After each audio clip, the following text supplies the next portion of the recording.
ఆర్థిక ఇబ్బందులున్న అభివృద్ధి సంక్షేమాన్ని సీఎం చంద్రబాబు, పవన్ కళ్యాణ్ జోడెద్దుల్లా పరుగులు పెట్టేస్తున్నారని రాష్ట్ర ఐటీ విద్యాశాఖ మంత్రి నారా లోకేష్ అన్నారు. కూటమి ప్రభుత్వం రాష్ట్రంలో అధికారం చేపట్టే నాటికి ఆదాయం రూపాయి ఉంటే ఖర్చు 1.60 పైసలుగా ఉందన్నారు. రెండేళ్ల అభివృద్ధితో ఖర్చు 1.40కి చేరిందని ఆయన తెలిపారు. మన ఇల్లు మన లోకేష్ పేరుతో మంగళగిరిలో ఇళ్ల పట్టాల పంపిణీ కార్యక్రమం చేపట్టారు.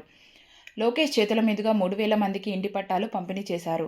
2024 ఎన్నికల సందర్భంగా ఇచ్చిన హామీలో భాగంగా నిరుపేద కుటుంబాలకు 1000 కోట్ల ఆస్తి ఇళ్ల పట్టాల రూపంలో అందించారు. శాశ్వత భూపట్టాలతో పేదల ఆస్తిని ఎవరూ కదిలించలేరని ఈ సందర్భంగా లోకేష్ స్పష్టం చేశారు. అభివృద్ధి సంక్షేమాన్ని జోడెద్దుల్లా పరిగెత్తిస్తున్నామన్నారు. 2019లో తన ఓటమికి చంద్రబాబుని కూడా అవహేళన చేశారన్న ఆయన ఆకస్సుతోనే మంగళగిరిని అభివృద్ధికి చిరునామాగా మారుస్తున్నానన్నారు. దేశంలోనే నెంబర్ 1 నియోజకవర్గంగా మంగళగిరిని మార్చి చూపిస్తారని నారా లోకేష్ స్పష్టం చేశారు. తన గుణం అందుకే అందరికీ నచ్చిందిర తన గుణం. నలుగురి కోసం ఒక్కడే చేస్తాడు ప్రతిరణం. ఎవ్వడికి లొంగనిది తనలోని కణం కణం. ఎవ్వడికి లొంగనిది తనలోని కణం కణం. సాయమని అనుకోడు, బాధ్యత తనదంటాడు. చేసే ప్రతి పనిలో నా సేవకుడు అవుతాడు. మంగళగిరికి మాట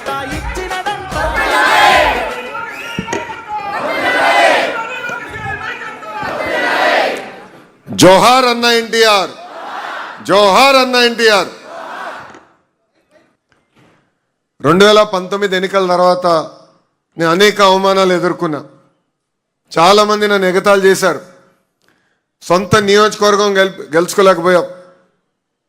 చంద్రబాబు నాయుడు గారి పైన కూడా కించపరిచే విధంగా మాట్లాడారు. నీ కొడుకును నువ్వు గెలిపించలేకపోయావు అని చెప్పారు అన్నాడు. మిమ్మల్ని అందరూ ఒకే విషయం అడిగా. 5,300 ఓట్లతో ఓడిపోయా, దాని పక్కన ఒక్క 0 పెట్టి నన్ను గెలిపించండి, అభివృద్ధి సంక్షేమం ఏంటో చేసి చూపిస్తానని చెప్పా.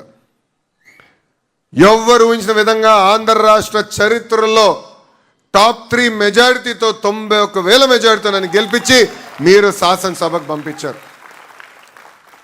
మీరు ఎంత ఎక్కువ మెజారిటీ ఇస్తే అంత కొండంత బలం వస్తుందని నాకు ఆనాడు చెప్పా. ఆ బలమే ఈరోజు నన్ను నడిపిస్తుంది. సంక్షేమ అభివృద్ధి అనేది కూటమి ప్రభుత్వం జోడెద్దుల బండి. రెండు మేము కలుపుకుని తీసుకెళ్తున్నాం. మీరే చూస్తున్నారు. నియోజకవర్గంలో ఇప్పుడు భూగర్భ డ్రైనేజ్ పనులు ప్రారంభించాం. 24 గంటలు నీరు అందించే కార్యక్రమం మేము శ్రీకారం చుట్టాం.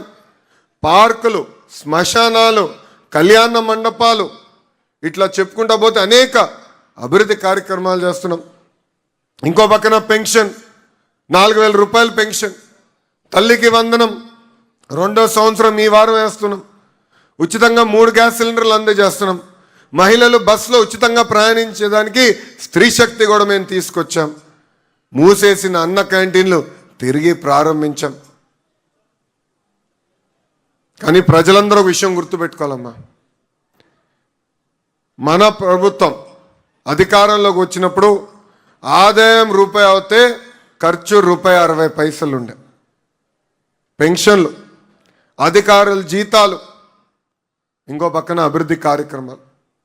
గడిచిన 2 సంవత్సరాలు కూటమి ప్రభుత్వం అహర్నిశలు కష్టపడి పెద్ద ఎత్తున పరిశ్రమలు తీసుకొస్తాం కానివ్వండి, ఆగిపోయిన పనులు ప్రారంభిస్తాం కానివ్వండి, ఇవన్నీ చేసిన తర్వాత ఈరోజు ఆదాయం రూపాయి వస్తే ఖర్చు ఇంకా ₹1.40 ఉంది.